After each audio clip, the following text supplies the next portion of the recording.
position in particular for game 2, but something like the Victor where you're able to just comfortably scale into a late game and also have that range is ideal, as the Varus is going to be the response for this game 3 up against the Xayah. I'm surprised that Lwx blinded the Xayah first over the Varus. Usually Xayah works 10 times better when she is a counter pick, so maybe he's just feeling extra confident after game 2's performance. Well, Xayah for Lwx going back onto something that's very comfortable, but the Varus here for OMG is able, definitely something that can cause a little bit of a rupture. You got to get to that late game before you become that late game prowess on the Xayah. So Wukong going to be the pickup here for Ahri. Maybe the Sejuani here for H4cker, just to kind of give themselves that, you know, standard front to back engaged team fight.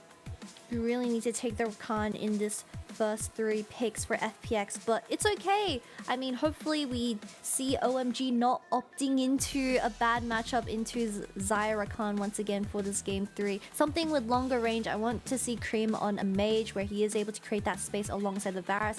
Maybe even a Jace. Honestly, we haven't seen Jace in this series so far, but I think he does synergize extremely well with the Varus. However, that does mean Shanji needs to make up for that lack of AP. What if we see a Rumble?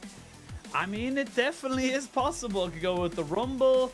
I doubt we would ever see the AP Shyvana, but I hold out and pray that we'll ever gonna get it back into this one here. But Ppgod was talking about the Renata in his interview, and he's going to be locking that one in alongside the Vi. So we're back to the Vi Wukong kind of trade-off here, the big kind of point-and-click ultimates, but definitely a bigger kind of threat, kind of all-in here for FPX. You get that Renata hostile takeover, it can be so devastating for your team. We saw Abel having that Zhonya's on the Varus for game 1. I'm not going to be surprised if he's going to build the exact same up against something like the Vi and Rakan, as you are just such a vulnerable ADC when it comes to the mobility of the Varus. But top laners are going to get banned out. I'm surprised we see a Mordekaiser coming out of OMG. Usually this champion is a very big counter champion. They're cooking something. Maybe it's a bad matchup into Rumble. Do you know any info on this? We'll see what they're doing. They are getting rid of some of these very specific bans. I like the Ksante ban. And I do like the fact that they're getting that off the table away from Care, something he has clearly shown he's very comfortable on, even if it gets put behind.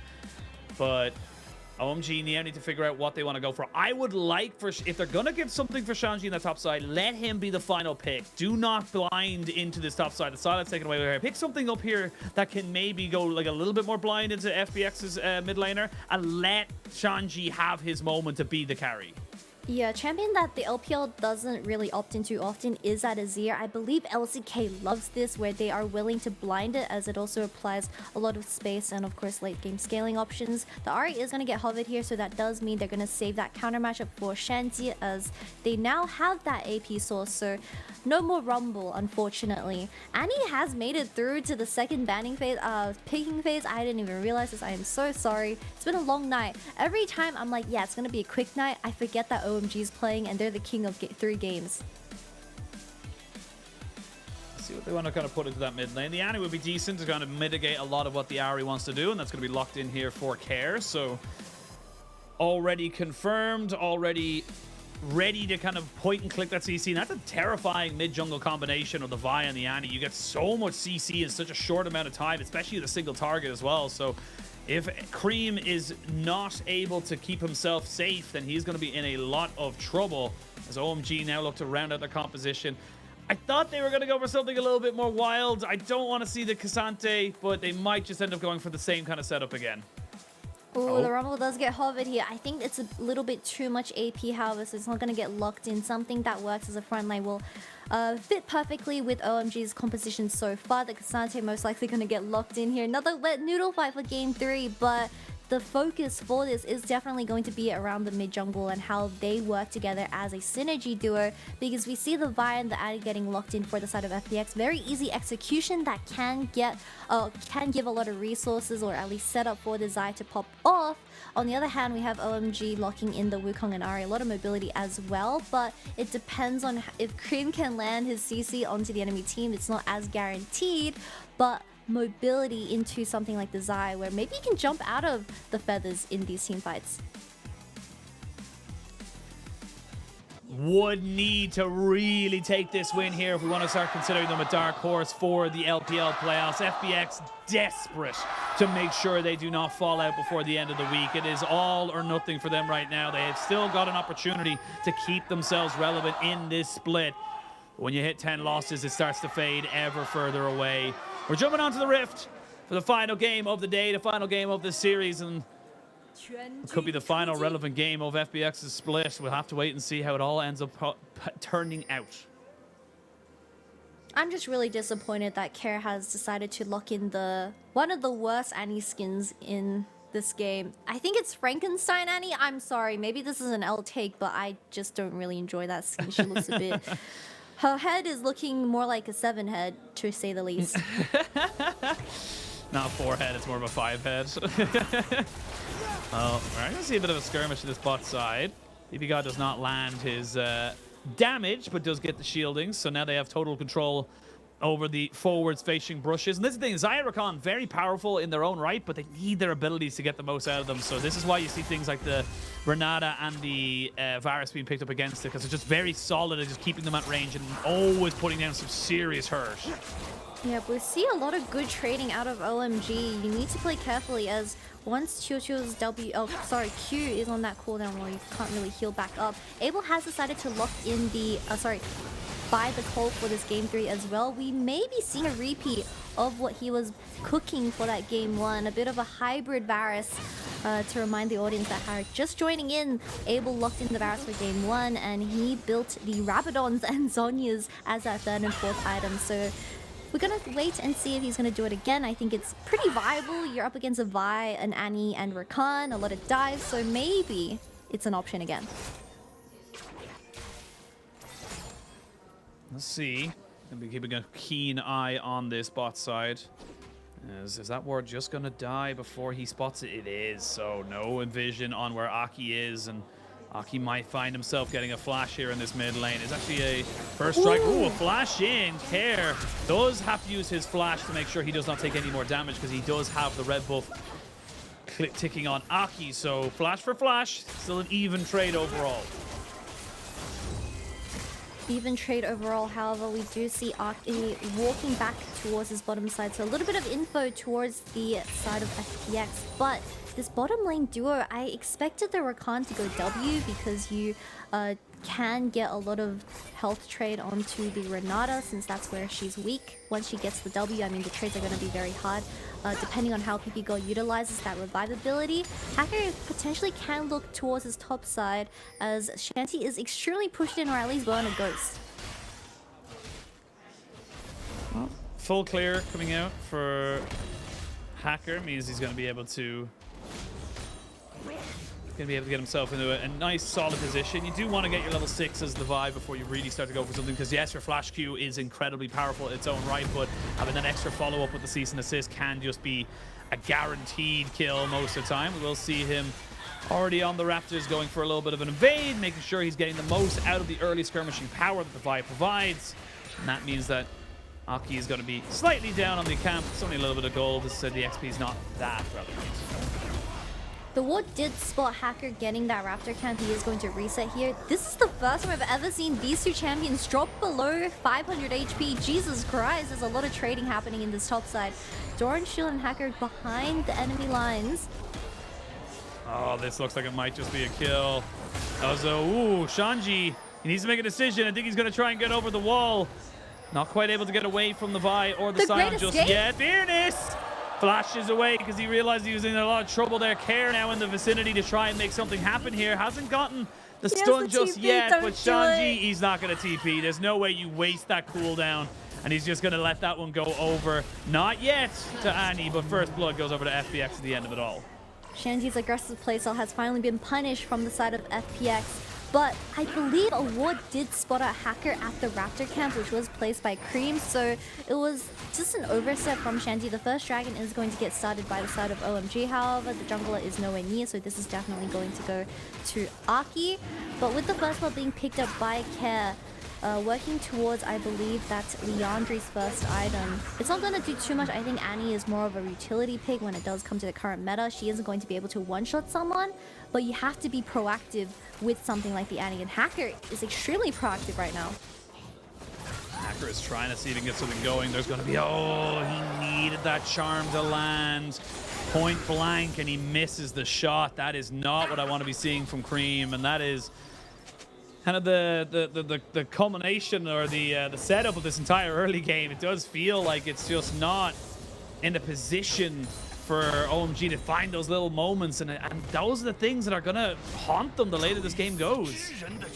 Yeah, this Wukong pick has been struggling to find a lot of these gank opportunities for the past 2 games, so hopefully we see better things once the Cyclone is available. But with both Herald, I mean, with the Dragons getting taken away, most of the players are going to work towards that Herald as Lwx picks up 1 play in this bottom lane. I do want to see Choo playing alongside H4cker because he is on the Vi this time around, and they do have a lot of guaranteed CC if someone is mispositioned. See more skirmishing happening in this bot side. Poke coming out here from Abel as he's already building up towards his Immortal Shield bow, stacking on that Cull as well. This is the thing, we talked about the Cull in a previous game, I think it was earlier today, where BLG, or I can't remember, it feels like today has been an eternity, can't remember exactly who was playing it, but it did feel a little bit disrespectful. But when you're able to get the early advantage and kind of push back a bot lane like that, it does feel like you can get... I believe it was Abel in game 1. I believe so, yes. I think I'm trying to think about it, but yes, it was, because it was with the Yone as well. But he does tend to like for this one, but we see now much better of an advantage coming out from it, basically saying, look, I now know where we are. I now know that we were able to get that early advantage, and that means that we're able to kind of push forward here. Handshake, not going to land. And that means that Abel and Ppgod trade back that tower plate and move themselves back in. So keep an eye on where the junglers are. Level 6 is going to be coming in very, very soon. So with the Tibbers, the Unstoppable Onslaught, lots of different very hard CCs to combo up here on FPX. I want to see what H4cker can do now once he hits level 6. Most definitely, as he is going to clear up his bottom side camp, and I do want to see OMG Ppgod resetting on this wave and then working towards that Herald. The cleanse does get used instantly from Lwx. Really good trade, as Choo is also very low in HP as well now. But we need to remember H4cker level 6 now, hovering towards his bottom side as OMG trying to get their waves in. Remember, there is an ult now for Creme. He actually got it back up there, so both flashes available for both mid laners as well. We could see a flash Tibbers if there's an opportunity for it. The first dragon did go over to OMG, and the first Herald might as well. So despite the early advantages being in terms of FPX for the kills, it is still very much about OMG getting these neutral objectives, but they're forcing themselves now into this Rift Herald. Ppgod and Chocho rushing up, moving up so quickly. There's the Rift Herald secured, but can he get the kill onto it? Flash in, but now you've got the Vi going all the way over the back end. No flash available for H4cker, which means that Ksante is going to try and do it. They've got the Herald, and now Ksante needs to get an exit plan. He doesn't want just an exit plan, he wants a kill. He brings Care over with him, and Creme gets the Herald as well. Chocho is here with the quickness, trying to make something work. Great knockback, stops any forward momentum. Chocho is useless in this fight, and OMG, it was a bit dicey, but they get everything. And while this is all happening, Abel was free farming. OMG was dancing on them through the walls. The Ahri and the Wukong, exactly what we wanted with the mobility. They were just playing with H4cker, as Care even had to burn the flash over. But with your jungler already being half HP, that was just not a winning fight. They did try to opt into one, although the Herald has already dropped. So they thought they had the advantage. But look at H4cker, he went over the wall with Aki. And Care, he did get CC'd here, following up very late. But this Ksante was 1v2ing as well, also ulting Care. Look at how many people are dashing through the walls, by the way. Herald hasn't been picked up just quite yet, so Creme has to ult over. But by this point, the play is pretty much dead, as your main damage source, Annie, is dead. And even though Choo burns everything here, there is just nothing to play for anymore. I mean, Chocho tried as hard as he could see. He was with the quickness. He had the extra little bit of a level advantage. Wanted to be a bit more impactful than Ppgod, who didn't have access to the hostile takeover, but just wasn't able to make it good.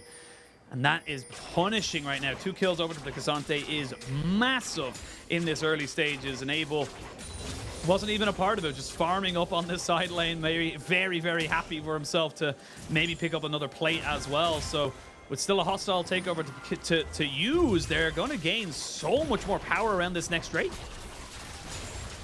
Yeah, the dragon is now up and available as Abel has been eating good in this bottom lane, picking up another plate for himself.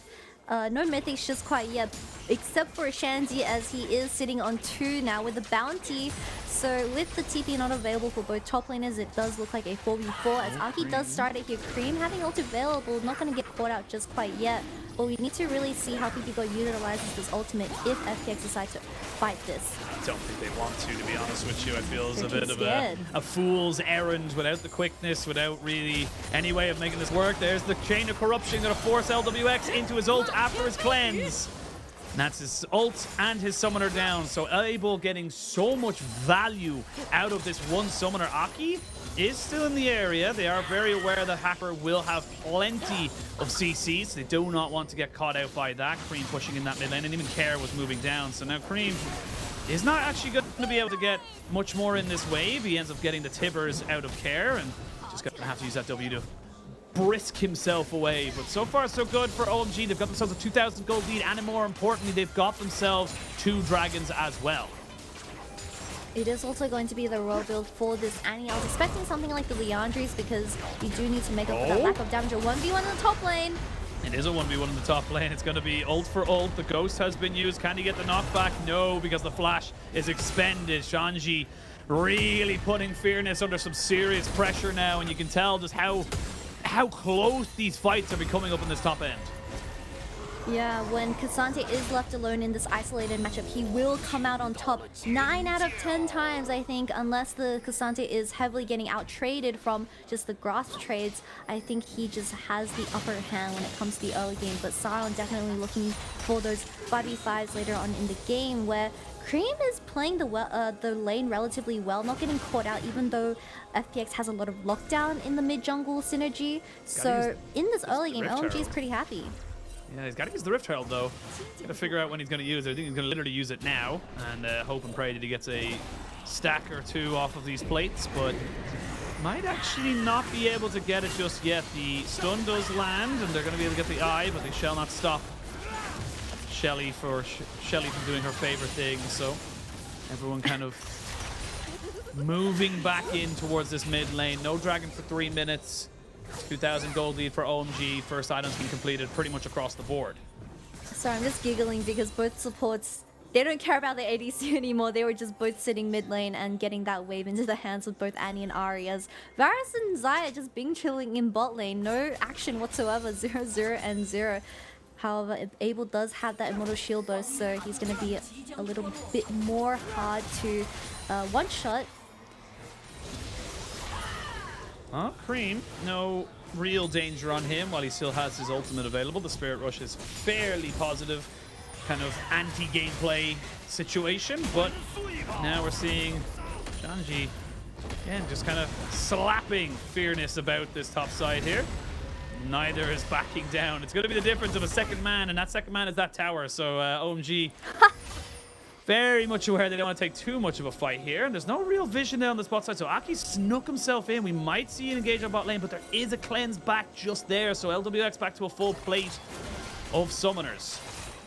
We've seen this play from game 2, diving Xayah. Cleanse gets bursted.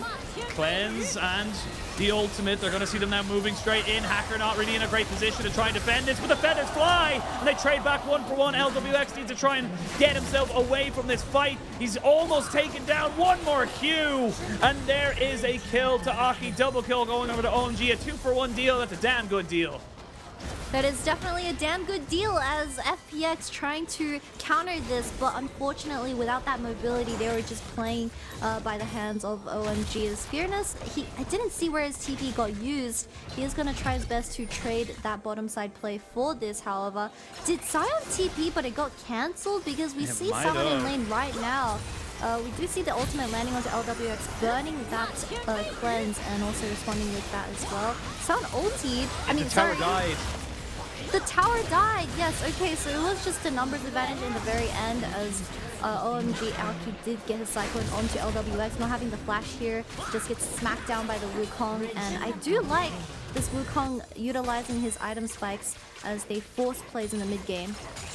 And it does feel like Ahri back on form. You know, game 2, he was very muted, didn't have the same level of consistency that we saw from him in game 1, or even the same level of impact. This time around, 100% kill participation, 2-0-2, very comfortable looking on this Wukong, and just kind of keeping himself and his team on the up and up. They'll go for this Rift Herald once more. They're kind of hope to try and burn this down as quick as they possibly can, because they want to take this, drop it mid, go straight down towards this dragon, and make sure they're getting up that objective as well.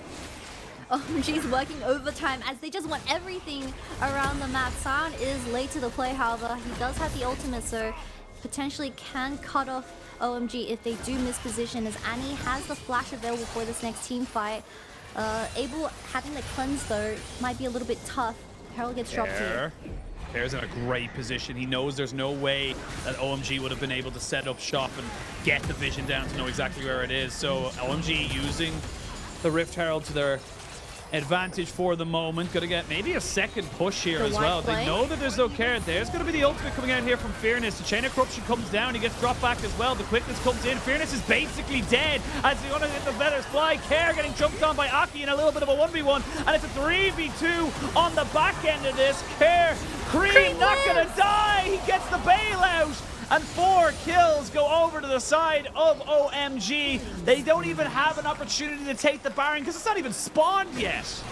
That was a wide flank from Care of 4v5, but Ahri spotted him at the very end and just zoned the Annie off, and that's one of your main DPS out of the fight. And FPX decides to opt into the 4v4 in the middle lane, but the Renata just did so much in that team fight as well. We're going to take another look at this. I'm going to ignore Annie because she just got completely zoned out in this team fight. But Fearness ulting in, not getting too much done, and gets instantly bursted down. This Renata was huge as well, but Lwx not having the flash available either just means Ksante is in his face 24/7, and Creme revives by finishing off the kill in the back. I mean, Shanji does everything perfect there on that Ksante.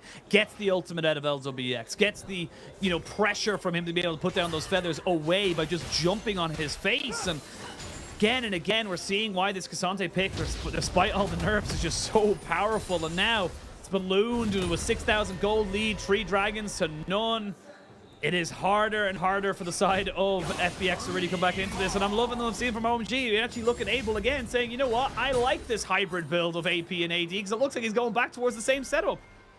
Dark still sitting on 3, and he hasn't died up against a Xayah and Rakan, so he somehow managed to survive lane, which is a big concern, as you do want to get the flashes burnt and looking for the kill potentials on an immobile ADC, which we didn't see at a laning phase, so hopefully they can do it before the Zonias comes into the equation, I suppose. Baron is going to be spawning in 1 minute as Ahri getting to do whatever he wants, placing that vision down alongside Ppgod, just working together as that mid-jungle support duo just means so much for OMG, as they're able to just plant down so much control over these major objectives, where FPX is always face-checking. Always face-checking, and they're always finding themselves very much in the dark, as they don't really have many vision control outside of the lanes they only have the towers in. So OMG, so far so good, but we've seen this before, Kitty. We've seen this setup of a mid-game or an early game going very well for OMG that leads into a mid-game where FPX are given an opportunity. I will say it's definitely a bigger goal deficit than it was in the last one, but definitely not out of the realm of possibilities that OMG could end up, not getting the next dragon, not being able to end this game cleanly, and not being able to kind of come out with this 2-1 victory. Oisin, I'm gonna give you a Riot Games tip right now. As long as your Nexus doesn't explode, the game is still winnable. And 2 minutes away from the dragon spawning, this is going to be Sol, which will act wonderfully alongside the Ahri and Wukong for these teams. Like, even Ksante, the haste is insane on him. He's just going to perma CC the Xayah in these team fights. I think it's still comebackable, like you can still win, but Care needs to do so much more on this Annie. Needs to do so much more. Flash Tibbers onto many people is needed. This is going to be an on-spawn Baron. There is a ward that you could TP to as the Sion at the top. It's going to be going away in the next few seconds, though. So they need to make a decision right now if they're going to try and fight for this objective. They've no TP on Care right now. And that's the big problem that they're kind of dealing with. Luckily, though, for the side of FPX, Chocho does enough to dissuade any kind of a movement, and that's going to be Care getting his TP back. So the TP advantage that you can see OMG trying to waver themselves in with does not end up coming to fruition. The Annie kind of acts as a similar pick compared to the Rise. We just need to see so much proactiveness every time the flash is available, forcing a flash out of Fearness here as he was just trying to clear out that ward in the bush, but OMG not letting them have anything on the map. Complete control over Baron. They do have the Varus and the Wukong. They can start it here. No Scryers. You got no Scryers this time around. It isn't out of the realm of possibility that we could see them going for this. TP is going to be committed here by Creme. As Shanji goes into a little bit of a 1v3 situation. He knows he's got the power and the presence to make sure nobody can get in here. This Baron is taking a beating. This Baron is dead. And Care flashes in with the Timbers, trying to make this one work. But Abel hasn't died just yet. Even has the bailout and gets bailed out. Nobody will be falling. Never mind, Abel will drop. But everyone else needs to be dealing with Lwx. Fearness is the last one to be left standing. He has no damage, and he will be falling down. Goes into zombie mode. 1 for 4. Baron, OMG. This is how dominant they can be. I love Ksante and Shanji, and Ksante and Shanji together. He just 1v9 the entire team fight. Care landed a 2-man ultimate. Don't care. Fearness landed a 4-man ultimate. Don't care, because this Ksante was just murdering the backline of FPX. OMG deciding to just finish off the Baron as Shanji is zoning everyone off in this choke, even forcing a flash out of the Vi. But in the end, Fearness ulting in, landing it onto the backline of OMG. Doesn't matter, Care flashing in here, not enough damage to finish them off. And Ksante doing Ksante things, so much damage for a full tank champion. And this is why Shanji has picked it 2 games in a row. He wanted to get a kill onto Ppgod right at the end. Just something, anything to make this hurt a little bit less. But we'll come out of this replay.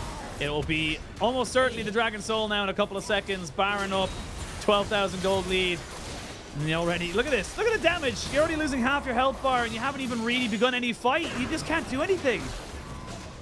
Can't do anything. Dragon Soul also in the hands of OMG now. In every major objective in the hands of Arcane. That's something he does so well. He controls these objectives extremely nicely in the early game, where it always results in these souls in the hands of them. But I think it's also a credit to Ppgod, because he is able to get a lot of vision down before these fights occur. However, FPX now getting suffered in a 4-1 situation. Fearness, you gotta pull the trigger, because Shanji isn't gonna die in a 1v1 scenario. No, and Care, yes, he got the tower on top lane, but now Lwx has to use his ult just to make sure he doesn't get caught out. That's inhibitor down on bot side. Mid lane is now barreling in. You've lost already half that health bar, so you're going to have the Varus just kind of put in a couple of arrows into that. That's gone down. FPX, they're falling apart at the seams. They don't have an answer. They don't have a way of getting into this fight. They don't have a way of making it work. Either I'm blind or Creme has 0 stacks on that Magi. Lwx. Not quite going down, but yeah, 10 stacks in the Magi's for Creme. This game is all but done. Oh, 10 stacks. I'm so sorry, guys. My feed is not 1080p, so I'm suffering as a result of that. But it is okay. Maybe we don't see the Zonias coming out third for Abel, as this game is very, very close to finishing up, as it only stands with the top inhibitor for OMG to play towards. But how do you even engage from the side of FPX now? Roa, Annie building Void Staff second. Not enough damage to burst an Immortal Shield by Varus, where he is the only immobile person. I mean, you have Ppgod, but he is sitting so far back, so it's fine. Care with that flank from earlier, it's really hard to find these angles with the Annie, with the Vi. But I set them up. I said that they have so much guaranteed CC. They can play off just the mistakes of OMG. However, it's a little bit too late for that. Well, here we go. This is the final defense, but Fearness goes in alone. Says cowards. It feels like he was talking about his own teammates. Doesn't go down just yet as Shochu finally gets the quickness off, but eventually the hostile takeover does just that. Makes everybody hostile. And that is OMG just wiping the floor, cleaning up the mat to Shanji. Looking fantastic on this Ksante. And OMG will take their 2-1 victory. They had to work for it, but they get themselves up to 8-4, and they are solidifying themselves as one of our top playoff teams. 7-1-7 is going to be the end score of this Ksante. Shanji having an excellent series up against FPX, and you already see the despair in their faces. This series definitely was a very big hitter. I believe very close to getting eliminated out of the contention for playoffs. So it's definitely going to be tough to be the receiving end. But OMG continuing their win streak, another series into their hands, 4th in a row. It's all gone to 3 games, but OMG